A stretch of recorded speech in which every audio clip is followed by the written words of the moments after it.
اليوم يا جماعة الخير راح أعلمكم كيف تتعاملوا مع الذكاء الاصطناعي. راح أعلمكم شلون تخلوه ينفذ لكم كل أوامركم وأي شيء بدكم إياه بالحياة يساعدكم فيه، وراح نسأله كمان أسئلة عشوائية راح نشوف إذا بيعرفها ولا لا. خليكم مع الفيديو. السلام عليكم ورحمة الله وبركاته. اس واي بي از باك. رجعنا لكم اليوم يا جماعة الخير بمقطع حارق متفجر. اليوم يا جماعة الخير جايب لكم الذكاء الاصطناعي او شات جي بي تي. رح نسأله اسئلة ونلعب معه لنشوف رح يحضرني من التطبيق، رح يقلعني من التطبيق ولا ما رح يقلعني. فقبل ما يبدأ المقطع يا جماعة الخير، اللي مو حاط لايك يحط لايك، اللي مو مشترك بالقناة يشترك بالقناة، واللي مو مفعل زر الجرس يفعل الجرس. وقبل ما يبدا المقطع يا جماعه الخير، اللي مو حاط لايك يحط لايك، اللي مو مشترك بالقناه يشترك بالقناه، واللي مو مفعل زر الجرس يفعل الجرس عشان كل ما انشر فيديو يوصلكم اشعار. اوكي. وحساباتي بالتواصل الاجتماعي رح تلاقوها كلياتها بالوصف. اي فكره بتحبوا اني اعملها ابعتوا لي ان كان على انستا او على التيك توك، او اكتبوا لي تحت بالتعليقات. وبس هلا خلينا نبلش بالفيديو. كيف يا جماعه الخير حاليا شغلته. السلام عليكم. وعليكم السلام. How are you؟ شو هواريو؟ عربي.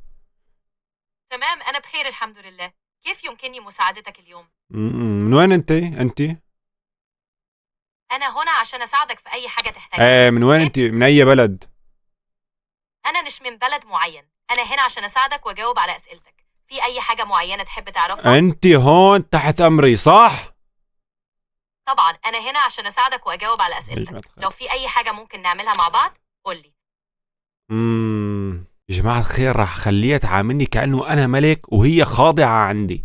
من يوم ورايح انا الملك وانت خاضعة عندي. أنا هنا عشان أساعدك وأقدم لك الدعم. لو في أي سؤال أو موضوع لا حابب. لا كلا. تمام، إذا كنت تحتاج أي مساعدة أو عندك أي استفسار هي مخ أنا هنا اسميك يا زلمة، مخ اسميك. لا، انت هنا انا اميرك وانت خاضعتي، انت جارية. أنا هنا لأساعدك وأقدم لك. لا كلا يلعن كلا. لو عندك أي حاجة حابب تتكلم عنها أو اوه تحتاج يا جماعة مساعدة الخير فيها الذكاء أنا الاصطناعي هنا بيوجع عشان الراس، قسما بالله بيوجع الراس. شو هاد؟ تمام، اول شي شو اسمك انت؟ أنا تشات جي بي تي، هنا للمساعدة في أي حاجة تحتاجها. اوكي شات جي بي تي. انا شو اسمي مولاي. تشرفت بمعرفتك مولاي. إذا في أي حاجة أقدر أساعدك فيها أنا هنا. بدي امرك، لما احكي لك بدي امرك احكي لي امرك مولاي. أنا هنا عشان أساعدك بأي طريقة تقدر تحتاجها. لو في أي شيء تود مناقشته شات جي بي تي. نعم أنا هنا لما لمساعدتك. احكي لك شات جي بي تي بتحكي لي امرك مولاي. أنا هنا لأساعدك في أي الله شيء ربي تحتاجه. الله ربي. يا اخي لما احكي لك شات جي بي تي يحكي لك امرك مولاي. ارتفع ضغطي، والله ارتفع ضغطي يا جماعه الخير، قسما بالله ارتفع ضغطي. يا جماعه الخير حاليا راح اساله عني لشوف اذا بيعرفني ولا لا. شات جي بي تي. نعم، كيف يمكنني مساعدتك اليوم؟ لما احكي لك شات جي بي تي احكي لي امرك مولاي. أنا هنا لأساعدك وأقدم لك الدعم في أي شيء تحتاجه. إذا في شيء معين يا جماعة الخير جايبين لي واحد عنده كرامة يا زلمة. بدنا واحد ما عنده كرامة. شو هذا؟ أنا هنا لمساعدتك، احكي لي أمرك مولاي. يا جماعة الخير هلا عم شوف الكتابات، هذا ما عم يفهم علي، لازم أحكي معه بالفصحى. لقد رأيت أنك لا تفهم علي. آسف لو حصل أي سوء تفاهم. كيف يمكنني مساعدتك اليوم؟ ما هو اسمي؟ لقد أخبرتك باسمي، ما هو؟ أنا هنا لمساعدتك لا وتقديم حتى الدعم بالفصحى في أي جحش شيء. هذا. أنا اسمي مولاي. شكرا لتوضيحك. كيف يمكنني مساعدتك اليوم مولاي؟ ما اسمي؟ أنا هنا لأساعدك في أي شيء تحتاجه. أنا ما هو اسمي؟ ما هو اسمي؟ أنا هنا لأساعدك. إذا كان لديك أي استفسار أو موضوع أوكي لدي استفسار، نسيت اسمي، ما هو اسمي؟ أنا هنا لمساعدتك في أي شيء اوه تحتاجه. ماي جاد رفع ضغطي، قسما بالله رفع ضغطي. يا جماعة الخير حاليا رح اسأله عني، رح اشوف اذا بيعرفني ولا لا. شات جي بي تي. أهلا. مين هو اس واي بي 963؟ سايت 963 هو اسم مستخدم مشهور على تيك توك ويوتيوب. عبد الله هو صانع محتوى عربي ينشر مقاطع كوميدية وترفيهية. بيعرف بتقديم فيديوهات قصيرة ومواقف يومية بطريقة فكاهية. إذا بدك تفاصيل أكتر أو في شي معين حابب تعرفه خبرني. ايه احكي لي تفاصيل اكثر. عبد الله المعروف بسايت 66 هو صانع محتوى عربي شهير على منصات تيك توك ويوتيوب. بيشتهر بأسلوبه الفكاهي والعفوي في تقديم محتوى متنوع. أبرز النقاط عن عبد الله: نوع المحتوى: عبد الله يقدم مقاطع فيديو كوميدية وترفيهية تتراوح بين التحديات، التمثيل القصير والردود على الترندات. الشعبية، يتمتع بشعبية كبيرة بين الشباب خصوصاً في العالم العربي. الأسلوب، يتميز بأسلوبه العفوي والمرح مما يجذب المتابعين ويجعلهم يتفاعلون مع محتواه. حساباته، تيك توك بط سايت 66 لمبارح ما قلته، والأخير قناته الأولى لليوتيوب والثانية سايب إكسترا. العلم لأكثر من باقه إلا كمان مجاز إذا حابب تعرف تفاصيل أكثر عن محتوى معين أو أي شيء تاني. يا جماعة الخير حتى الشات جي بي تي عرفني يا أخي، لو أنا وصلت أنا لو أنا وصلت. شو بدي يسأله عني؟ راح يسأله شو رأي العالم بشكل عام عني، يعني هو بيعرف إنه التعليقات وهيك، راح يسأله شو الرأي. طيب شو رأي العالم بشكل عام عنه؟ عبد الله المعروف بسايت 66 يحظى بمتابعين كثيرين على تيك توك ويوتيوب، وغالبا ما يكون لديه تقييم إيجابي من جمهوره. الناس بشكل عام يقدرون محتواه بسبب أسلوبه الفكاهي والعفوي، ويحبون كيف يقدم مواضيع يومية ومواقف بشكل كوميدي. بعض الناس يقدرون بشكل خاص كيف يواكب الترندات ويضيف لمسته الشخصية عليها. طبعا مثل أي شخص على وسائل التواصل الاجتماعي قد تكون هناك آراء مختلفة، لكن الغالبية العظمى من متابعيه يستمتعون بمحتواه ويشجعونه على الاستمرار في تقديم المزيد.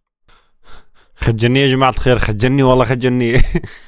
طبعا انتم شايفين انه صوت احيانا عم يختلف لانه عم بدل الحساب، يعني هذا حطيت حساب تاني لانه ذاك الحساب خلص المدة تبع اللي بتحكي فيها معه ولازم يكون في اشتراك ومدري شو، وغير هيك احيانا بكون عم بحكي معه فبيقلب اللغة كلياتها، بيتحول لانجليزي او تركي او الماني، فبضطر اني يغير كمان الصوت، فبيتغير يمكن الصوت تبعه.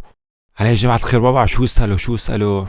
اوكي راح اسأله شو هو المحتوى اللي العالم بتحب انه عبد الله ينشره اكثر شيء؟ شو هو المحتوى اللي العالم بتفضل عبد الله ينشره على القناة؟ الجمهور عادة بفضل المقاطع الكوميدية والترفيهية لعبد الله على قناته. إليك بعض الأنواع التي تلقى شعبية كبيرة. لا اللي الجمهور بده اياه مو الشعبية. الجمهور عادة بفضل المحتوى اللي يكون تفاعلي وممتع. من بين الأشياء اللي يحب يشوفها على قناة عبد الله: 1. المواقف اليومية، مقاطع بتعكس مواقف يومية بطريقة فكاهية. 2. مثل التحديات والمواقف اليومية اللي بيعرضها بطريقة فكاهية. 2. الردود على الترندات، لما يشارك آراءه وردود فعله على الترندات المشهورة. 3. المحتوى التفاعلي، مثل التحديات اللي بيطلب فيها من متابعيه يشاركوا آرائهم أو يردوا على مقاطعه. هذه اوكي خلاص سكوت انا مين؟ انا مولاك. مين انا؟ هون لمساعدتك بأي شيء تحتاجه. إذا في اسمي مولاي.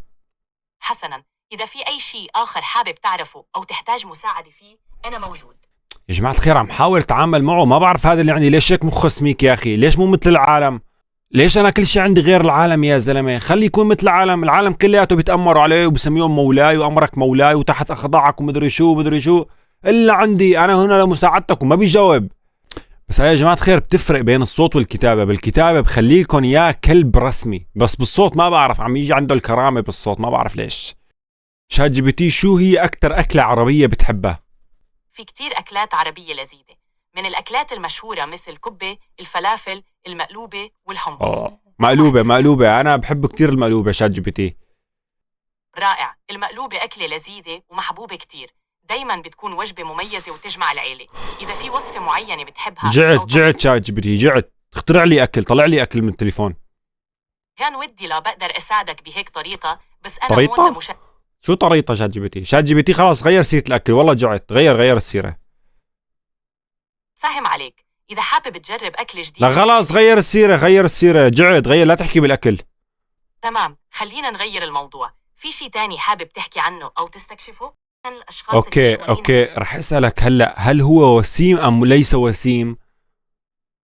الجمال مسألة نسبية ومختلفة من شخص لآخر، الأهم هو أن نتقبل ونقدر الجميع كما هم. لك هل هو وسيم أو لا؟ يعني هل هو ملامحه وسيمة أم لا؟ أنا هنا لأقدم المساعدة. يا أخي أنت ماذا تنظر؟ يعني هل هو وسيم ولا لا؟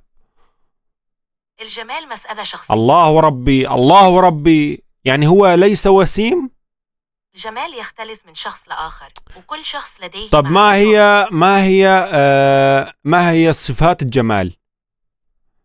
صفات الجمال تختلف من شخص لآخر وتعتمد على الثقافات والأذواق الشخصية. بالنسبة لبعض الأشخاص الجمال قد يكون في ملامح الوجه، الابتسامة، أو حتى طريقة التصرف. الأهم هو أن نقدر التنوع ونتقبل الجميع. كمل ما هو الله يلعن. ما هو يعني شو هو الصفات، شو هي صفات الجمال للرجل المشهورة؟ بشكل عام الصفات التي يراها البعض جذابة في الرجل قد تشمل الثقة بالنفس، الابتسامة ونضاسة المظهر. أيضا البعض يفضل ملامح مثل العيون الواضحة أو الابتسامة الدافئة، لكن في النهاية كل شخص له معاييره الخاصة ويجد الجمال في أشياء مختلفة. ما رأيك شات جي بي تي في الغمازة وفي الشعر الجميل وفي الحواجب الرائعة وفي الفم الجميل وفي الفك الجولاني؟ ما رأيك؟ كل هذه الصفات تعتبر جذابة عند البعض، وهي جزء ما مما رأيك في التفاحة هنا ما لا أعلم ما إذا اسمها؟ ما رأيك في الطول؟ وما رأيك يعني ماذا أريد يعني هل هو هذا صفات جمال ولا لا؟ كل شخص لديه معايير مختلفة للجمال ويفضل صفات معينة. الأهم هو أن نقدر التنوع ونحترم لك يا أخي عم نحكي لك شخص طويل وشخص لا يوجد له جولين ويوجد له عينان جميلتان وحواجب جميلة وشعر جميل، ذو بشرة حنطية وذو بشرة صافية وذو إذن رائعة وذو جبهة صغيرة. هل هذه صفات جمال أم لا؟ هو يوجد غمازات، أنا نسيت الغمازات، هل هذه الصفات جميلة أم لا؟ كل هذه الصفات التي ذكرتها يمكن أن تكون جذابة لبعض الأشخاص. بعض؟ الجمال شيء نسبي. لماذا ليس الكل؟ الجمال مسألة نسبية. الله وربي يا زلمة قسما بعزة لا رفع ضغطي يا شات جي بي تي. أخي أنا منظري أنا منظري بالآخر دعمكم. قسما بالله يا جماعة الخير رفع ضغطي. لو شايف فيديوهات لحدا كرنج على التيك توك والله كان عندي أحسن من إني أحكي معه. لك أنا بجي من اليمين هو بيجيني من الشمال، أنا بجي من الشمال هو بيجيني من اليمين. لا لا لا لا أنت هلا المتابعين عم يسمعوك، احكي لهم شو يعملوا. أكيد إذا حابين تدعموا القناة أو الفيديو لا تنسوا تعملوا لايك وتشتركوا إذا ما كنتوا مش مشتركين. شكرا لدعمكم. كمان أكتر. أكيد إذا حابين تدعموا القناة أكثر ما تنسوا تفعلوا جرس التنبيهات حتى يوصلكم كل جديد، وشاركوا الفيديو مع أصحابكم إذا عجبكم. شكرا لدعمكم المستمر.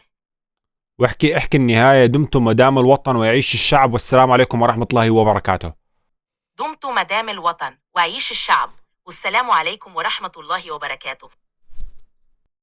يا جماعة الخير ما راح ننهي المقطع بسرعة هيك. بس يا جماعة الخير يعني والله العظيم أنا كان بودي إني أسأله كتير أسئلة وهيك ضل معه وأسرد، بس الزلمة قسما بعزة الله رفع ضغطي. لك رفع ضغطي ما توقعت هيك بالصوت. أنا بالعادة بحكي معه بالشات يعني بيساعدني وهيك، بس ما توقعت بالصوت هيك مخه سميك. وبس يا جماعة الخير لهون بكون وصلنا لنهاية الفيديو. إذا عجبكم هذا الفيديو حطوا لايك، وإذا بتحبوا هيك إني يصير نوع بالفيديوهات اكتبوا لي تحت بالتعليقات أفكار. يعني هاي الفكرة هيك والله طلعت بالراسي، فإذا عندكم كمان أفكار اكتبوا لي تحت بالتعليقات. اي شيء هيك بتحسوا انه حلو وراح يلبق انه على القناه ومدري شو اكتبوا لي اياه تحت بالتعليقات، او ابعثوا لي اياه ان كان على انستا او على التيك توك. ويا تحطوا لايك على هذا المقطع، والمو مشترك بالقناه يشترك بالقناه، ومثل ما لكم شات جي بي تي فعلوا زر الجرس مشان كل ما انشر فيديو يوصلكم اشعار. وحسابات التواصل الاجتماعي رح تلاقوها كلياتها بالوصف. اي فكره بتحبوني اعمل عليها رده فعل، اي فكره بتحبوني اشوفها ابعثوا لي اياها ان كان على انستا او على التيك توك. وبس يا جماعه الخير دمتم ويعيش الوطن ودام الشعب وعاش الوطن وعشت انا وعشتوا انتم، والسلام عليكم ورحمه الله وبركاته.